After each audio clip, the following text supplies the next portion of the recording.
All right.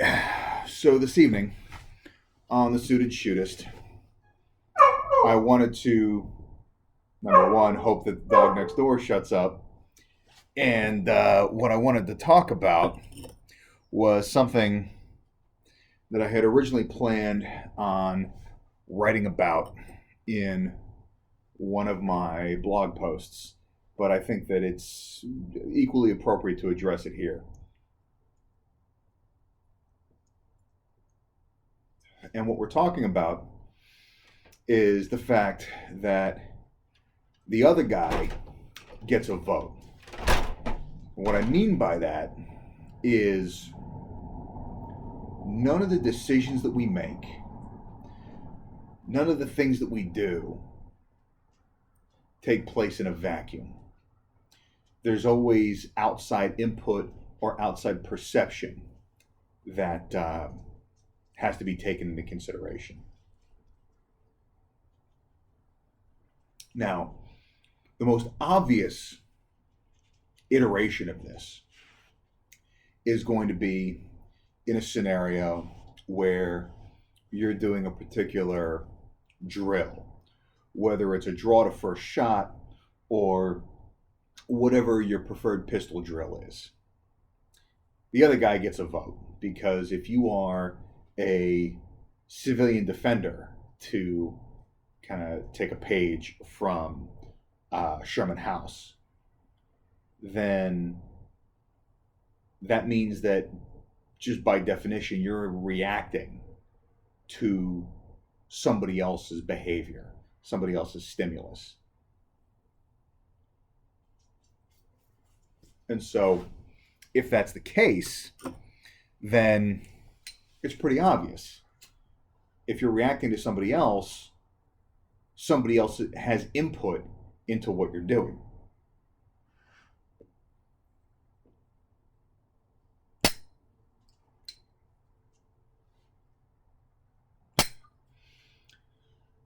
And it makes sense because as a private citizen who carries a gun, you're only ever going to produce that firearm if you're defending yourself against somebody else's actions. Now, you may be able to do it preemptively, but it's still based on being able to articulate that somebody else's behavior justified that action.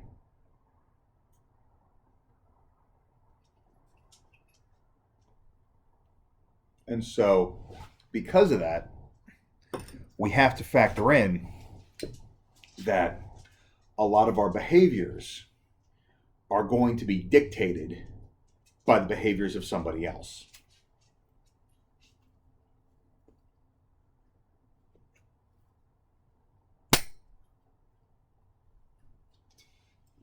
Now, the interesting thing is that this same concept applies outside the spectrum of self-defense.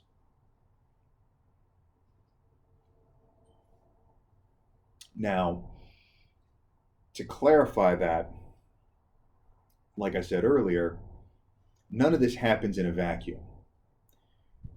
There's always an outside party that has some role to play in whatever the situation is that we're talking about. When it comes to personal protection, that is an outside third party providing some kind of stimulus, some kind of behavior that we're having to respond to.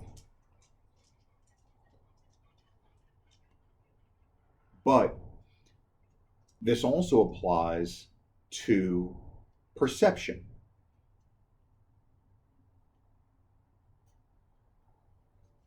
It would be very nice if all of us could wear whatever we wanted, speak however we wanted, conduct ourselves however we wanted in a consequence-free environment.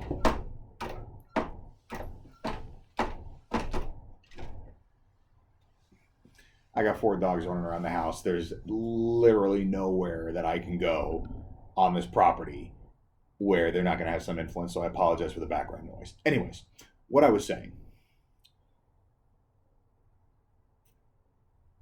um, there's always going to be an outside perception that comes into play. It would be nice if we could just play by our own rules, not have to worry about anybody else's perception. But that's not reality. Now, on the defensive side of things, that pertains to us responding to somebody else's actions.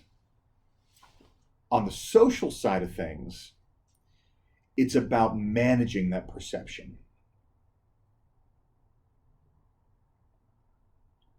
I'm going to use tonight as a prime example.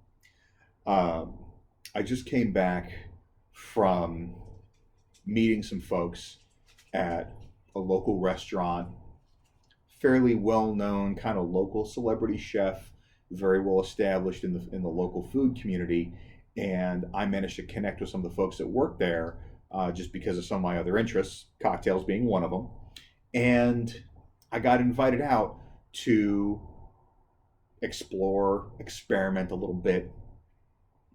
And this is how I showed up. I'm wearing a sport coat, button-down shirt, dark wash jeans, and a nice pair of cowboy boots.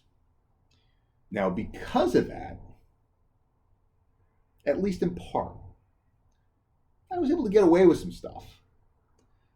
I was able to ask, hey, that high-end bottle that you got sitting on the shelf, you think I might be able to try, get a splash of that to try, as opposed to having to buy a half-ounce pour?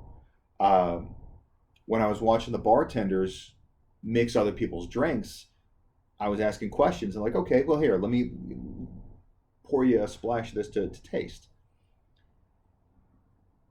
Now, it was in part due to the fact that I was chatting them up, I was building rapport, I was at least reasonably likable.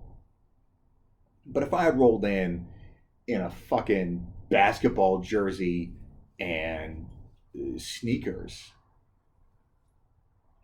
I can't say that I would have received the same level of accommodation.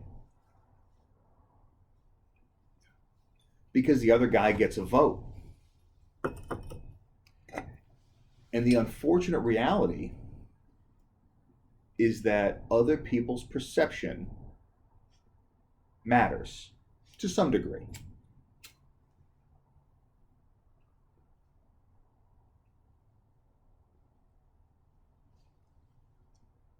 Now, if you're just out and about, running errands, and you decide that for your purposes, it makes sense to go and run to the supermarket wearing, ratty ass t-shirt, basketball shorts, and flip-flops, that's your business. I don't go out running errands dressed like this. But anytime you're purposefully interacting socially, how you present yourself matters. And managing those expectations and purposefully managing that interpretation is important. Because if it's not managed on your terms, then it's being managed on their terms. Which is not necessarily a bad thing. It just means that you have less control over the perception. So, this is getting a little bit long-winded, so I'm going to wrap it up. But again, really the point of this whole thing is that regardless of the situation, the other guy gets a vote. If you're in a position where you're defensive-minded and you're thinking about your rules of engagement or you're practicing certain drills, just bear in mind that there's going to be an outside influence that could very easily throw a wrench into your plans. On the social side of things, bear in mind that just because you don't give a shit about what other people think, which is a perfectly fine way to go about life, doesn't mean that other people don't draw assumptions and conclusions based on how you present yourself. And if the stakes are low and the consequences are minimal, go for it. Again, if you want to run to the supermarket in yoga pants and a shower cap, that's your business. But at the same time, if you think that you're going to be in a position where you might want or need something from somebody, just be cognizant of how your presentation is going to come across to the people that you're trying to get something from. And that something could be as trivial as, hey, can I cut in front of you in line because I'm in a rush? It could be something higher stakes, like, hey, the battery on my phone died and I need to make an important call. Or it could be something as severe as, I'm feeling threatened and I need to communicate a certain air of authority and a certain level of don't fuck with me. And are you presenting an image that justifies being taken seriously? None of this happens in a vacuum. And so, even if you don't change anything, just be cognizant of how those appearances will impact perception, because that alone can be very valuable. So like I said, at the end of the day, the other guy gets a vote. It might be a vote on the outcome, it might be a vote on the perception, it might be a vote on their participation. But just because you want it to go a certain way, don't make it so. So bear that in mind. Hopefully you found this useful. This is a little bit more kind of shower thoughts on my part, but I definitely thought it bared mentioning. So hope everybody has a great week. Cheers, and I will catch you on the next one.